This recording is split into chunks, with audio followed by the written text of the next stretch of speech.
Ya estamos de vuelta en este programa Ojo con la Cultura, aquí en Polar Comunicaciones, en este día sábado 16 de febrero, en este programa especial dedicado a la memoria de nuestro amigo Niki Kusevich Ramírez.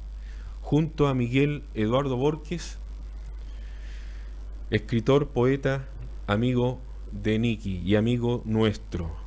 Miguel, hablábamos de esta relación de Niki con el cine, con la música, con la fotografía, con otras disciplinas artísticas que tuvieron mucha influencia en su trabajo literario.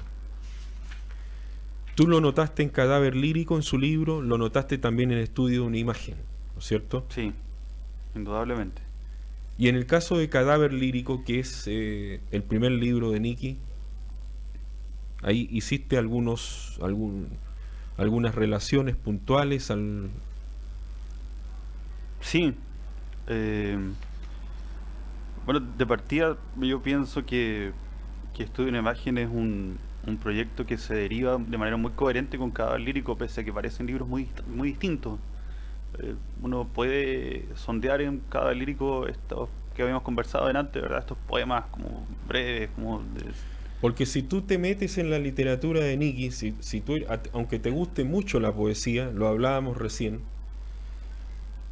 si tú no tienes no solamente saber de poesía, sino es saber lo que es un soneto, lo que es una rima, cómo se estructura, la forma, ¿no es cierto? Sino que también entender de que como Niki tenía otras formas de llegar a la poesía a través de Exacto. otros discursos, el cine, la música, la fotografía, Sí, el el cómic, cómics, ¿no el es cómic, cierto? sí, A veces puede resultarte chocante si no entiendes estas otras artes, estas otras disciplinas, porque simplemente no vas a poder comprender el trabajo de Niki y, y te va a resultar, no, ¿sabes qué? Esta literatura no es para mí, o no la entiendo. exacto. Puede ¿Sí? resultar un autor hermético si uno se acerca a esos textos con una lectura eh, superficial o que no tenga en consideración toda esa carga de elementos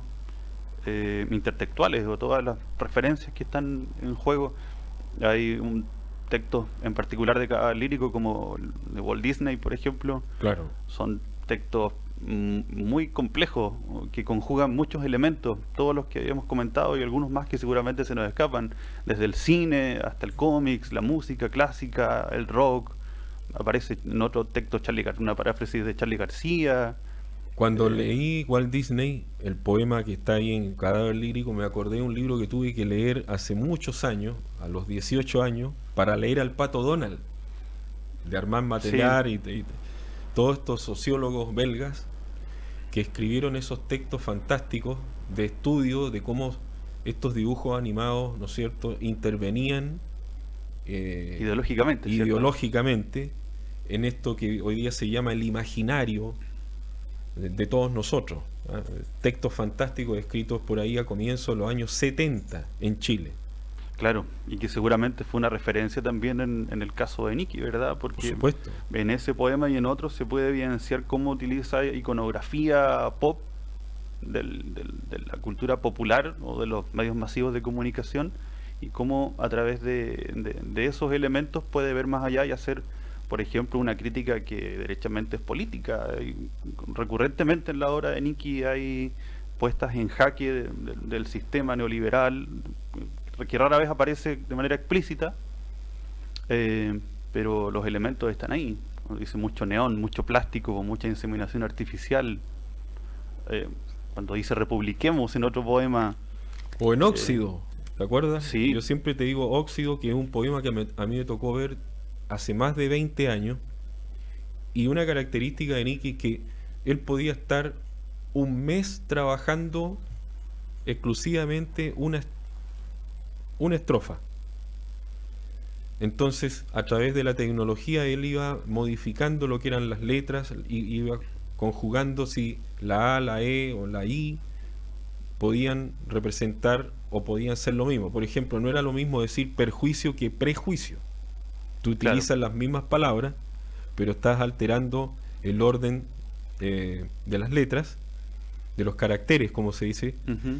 y eso de inmediato hace un cambio dramático en lo que es la estructura del relato. Por ejemplo, el poema Óxido dice así: mucho neón, como dice Miguel, mucho neón, mucho plástico, mucha huella digital, mucho césped sintético, mucha métrica mecánica, mucha inseminación artificial. La oxidación del texto sobre el blanco obsceno de la página, los tatuajes en las paredes, la incestuosa promiscuidad de los significados, el óxido recubriendo la foliatura del lenguaje, otorgándole sentido al espejismo de la escritura, demasiadas imágenes oxidadas, enfermas, como una nebulosa desintegrándose en un agujero negro. Una maravilla de poema, una maravilla de texto, ¿cierto? Que sintetiza además un problema permanente de Nicky con el lenguaje, ¿verdad? Y de todos nosotros con el lenguaje. ¿Quién no le tiene terror a la página en blanco? Exacto. ¿O no? Es un fantasma que está Es ahí un fantasma acosando. que- Claro. En el caso de Nicky es muy recurrente esa problemática, poetizar esa problemática, los significados, una cuestión semántica, ¿verdad? Que hace mucho sentido también cuando aparece esta idea de la imagen, como imagen y palabra, cuál es el vínculo, cómo se produce, qué tan fiel es la palabra con respecto a la realidad, y que es un cuestionamiento bastante filosófico. Y nosotros estamos hablando de Cadáver lírico, y por ahí Christopher tiene que tener la portada de Cadáver. Christopher, sí, sí, para que la gente vea que es una portada en blanco y negro, nada más, Minimalista, minimalista, como le gustaba a él. ¿Ah? sí. Cadáver lírico del año 2008. Ahí está Cadáver lírico, nada más que eso, nada más que lo que estamos viendo. Pero adentro, en el texto mismo, en las páginas, o como decía Nicky, en las hojas, porque no es lo mismo decir hojas que páginas. Claro. Hay una metáfora. Uno siempre dice las hojas del libro, y no es lo mismo, pues los libros no tienen hojas, los árboles tienen hojas. Exactamente. ¿Te fijas? Entonces después venía toda esa problemática que tú dices filosófica, y que trasciende incluso en esta lucha que él permanentemente plasmaba a partir de esta confrontación que él tenía con el lenguaje, y que después lo llevaba al trabajo literario. Exacto, una especie de conflicto bien paradojal, ¿verdad? Trabajar con la escritura, pero al mismo tiempo tener permanentemente esta distancia con las palabras, con los significados, con lo verbal en definitiva. Como él acuñó la frase de George Bataille: yo me acerco a la poesía, pero Para traicionarla. para traicionarla. Exacto. La lucha contra... Porque a veces esas palabras bonitas, hermosas, maravillosas, a veces no te sirven para realmente decirle a quien quieres lo que tú deseas decirle. Claro. Son palabras, un vocabulario limitado. Mm. Limitado. Hablamos en castellano, que es uno de los idiomas más ricos del mundo, pero aún así nos vemos limitados. No podemos expresarlo todo a través de Son palabras. tantas palabras, son tantos sinónimos, antónimos, homónimos, parónimos, que después te resulta difícil, cuando cada vez más complicado, cuando tú quieres dar la exactitud de lo que estás sintiendo en cada momento. Exacto, hay que bucear en un diccionario demasiado amplio y se dificulta la tarea. Y cuando tú vas y te enfrentas, si ya tienes el problema de colocar el sinónimo que tú buscas a través de los libros, y después estás trabajando con la hipertextualidad, que en este caso vendrían a ser los elementos digitales que hoy día nos están aportando nuevos conocimientos, Exacto, la lucha se amplía, sí, y las posibilidades también. Es como un universo nuevo, ¿no es cierto? sí, nuevos lenguajes, de hecho. ¿Verdad? Como diría Nicky, un agujero negro. Así es. ¿Ya? En ese texto que sacaste, que escribiste, que está en esa revista, Christopher, la revista, para que lo veamos, es una revista editada el año 2000, A fines del año pasado, A a fines fines del del año- 2018. Sí, Del País Flotante, Del ¿verdad? País Flotante, una revista fabricada artesanalmente y distribuida gratuitamente En Puerto en Natales. Puerto Natales, Ya. fundamentalmente, sí.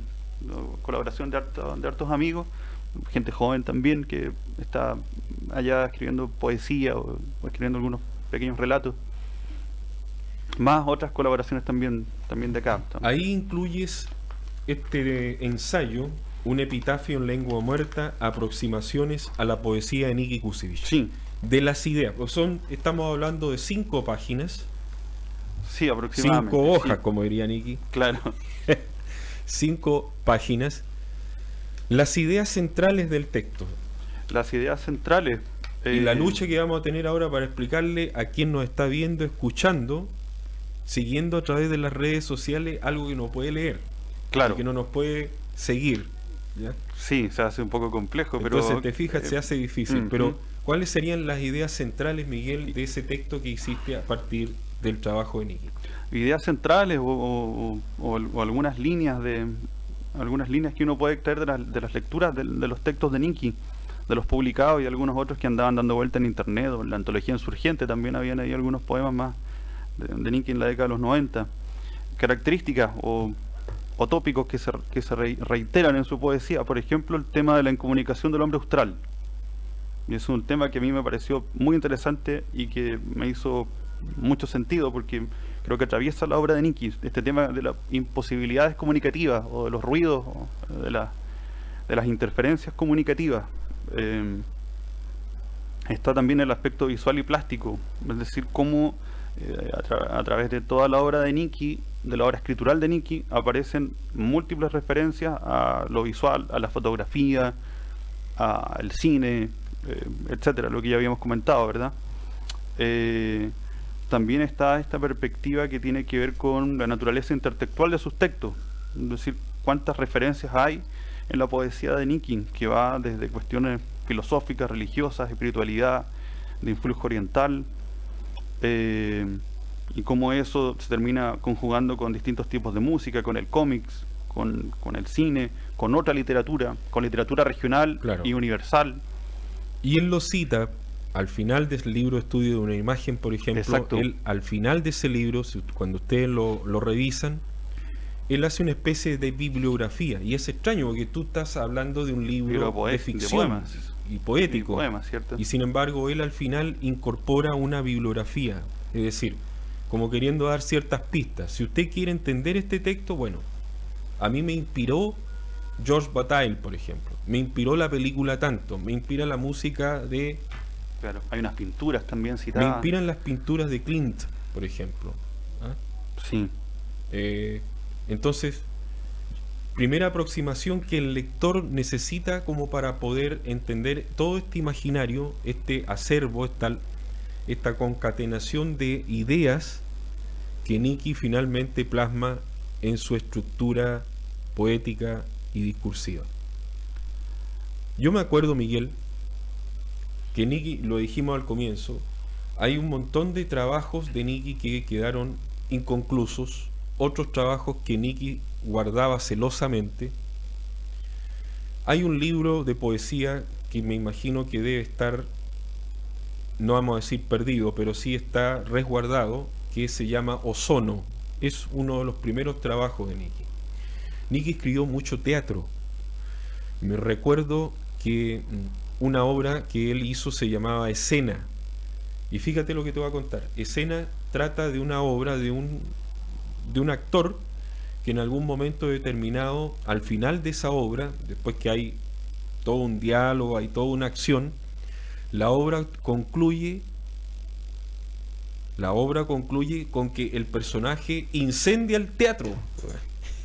Entonces Niki elaboró un proyecto. Me acuerdo que yo tuve que estar metido en ese proyecto y yo le decía, pero Niki, ¿cómo vamos a presentar este proyecto ahora, po? Porque imagínate, la obra de teatro significa de que tú después tienes que representarla. ¿Cómo vas Exacto. a representar? ¿Cómo vas a hacer? ¿Cómo vas a hacer dinamitar el teatro? Imagínate. y el incendio final, El incendio final. apoteósico final. ¿Ya? Y obviamente el proyecto nunca fue aprobado, porque además venía toda esta conjugación que estamos hablando, es decir, la crisis que se presenta a partir de los determinados discursos. Claro. ¿Ya? ¿Cómo hago yo? ¿Cómo llevo yo esto a la práctica? Es imposible. Pero era parte del proyecto. Claro. ¿Ya? Entonces, Escena es una obra de teatro que hay que recuperar también. Hay que recuperar, exacto. Porque una cosa es leerla y otra cosa después poder llevarla a un escenario. Llevarla a un escenario. Concretarlo. Sí. ¿Ya? Y hay un libro de poesía que Nicky había recibido parte de un financiamiento. Creo que estaba esperando su financiamiento final para poder publicarlo, que es un libro relacionado con Tierra del Fuego. Apocalipsis en Tierra del Fuego. Apocalipsis en Tierra del Fuego. Ganó una beca de creación hace un par de años, Nicky, para... Año 2016 o 17, si no me equivoco. Sí, para la escritura, la escritura de ese un texto que ya estaba muy avanzado y del cual nosotros les vamos a seguir las pistas. ¿Ya? Christopher, no sé si estamos... ¿Cuántos minutos nos quedan?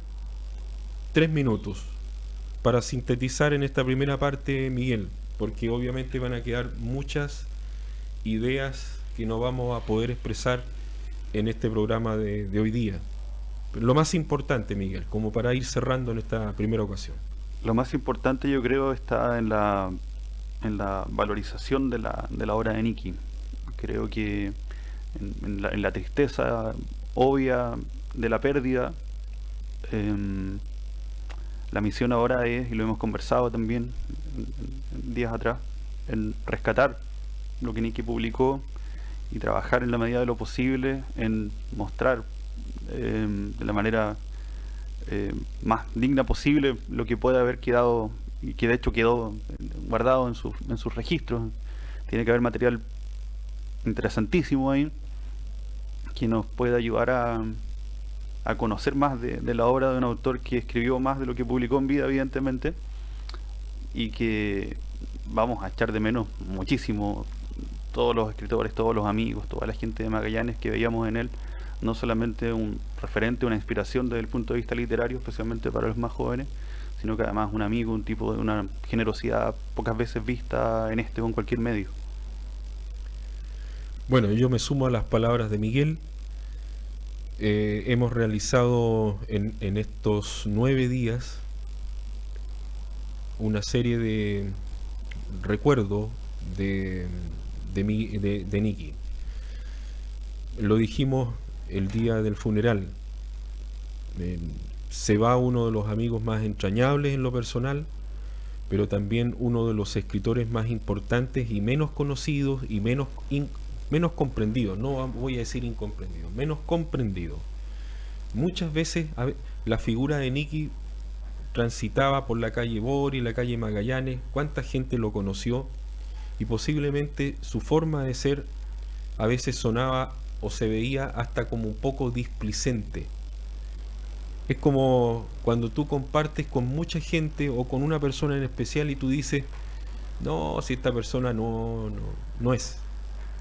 Y después te das cuenta de que esa persona que estuvo contigo durante tanto tiempo era infaltable, es irreemplazable, a través de la boca de otros y a través de los conocimientos o a través de los comentarios que otras personas hacen, comienzas a recuperar todo el entorno, todo el imaginario que estuvo en función de esa persona que a lo mejor cotidianamente veías y sin embargo tú no considerabas.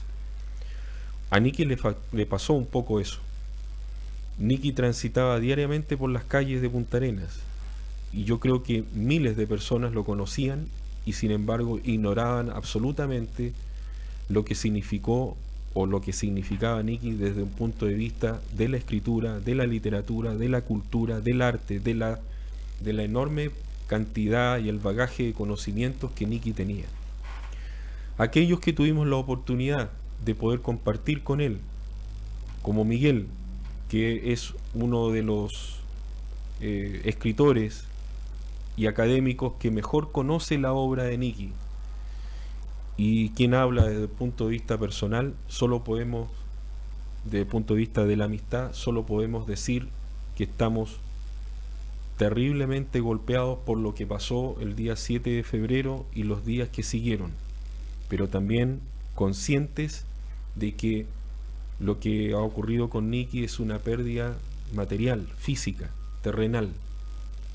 Somos nosotros, los amigos de Nicky, los académicos, los escritores, los que vamos a tener que tomar la posta que él dejó y devolverle la mano a aquel amigo, como decía Miguel, que siempre generosamente estaba ahí para compartir la amistad, para guardar un secreto, para confiarte lo bueno, lo malo y siempre de la manera más desaprensiva posible, sin pedirte nada a cambio. Miguel, el tiempo voló hoy día, igual que el viento. Sí. Sí, yo creo que Nicky está un poco en estas ondas, ¿no? Probablemente, ¿cierto? Probablemente Sí. está en esta mañana ventosa junto a nosotros. Esto no termina acá, Miguel. Para el día viernes viene el primero de una serie de homenajes que vamos a realizar como Sociedad de Escritores de Magallanes junto con otras agrupaciones de escritores en la Biblioteca Pública número 6, a contar de las 19 horas. Cordialmente invitados todos aquellos que nos están escuchando, viendo y siguiendo por las ondas de Polar Comunicaciones. Miguel, quedó mucho paño que cortar, hay mucho que conversar. Yo creo que vamos a tener que realizar la segunda parte de esto que vienes realizando tú con el trabajo, el análisis escritural del trabajo de Nicky. La invitación está, Miguel. Nosotros nos tenemos que despedir en lo que es el primero de estos programas de recuerdo, de homenaje al gran amigo, escritor Nicky Agustín Kusevich Ramírez, nacido un 12 de noviembre de 1964, fallecido en la noche del 7 de febrero de este año 2019. Nos vemos el viernes, nos reencontramos el sábado, Miguel. Muchas gracias, Víctor. Gracias a ustedes por sintonizarnos, por vernos, por seguirnos aquí en Polar Comunicaciones. Gracias, Miguel. Gracias a ustedes. Gracias. Chao.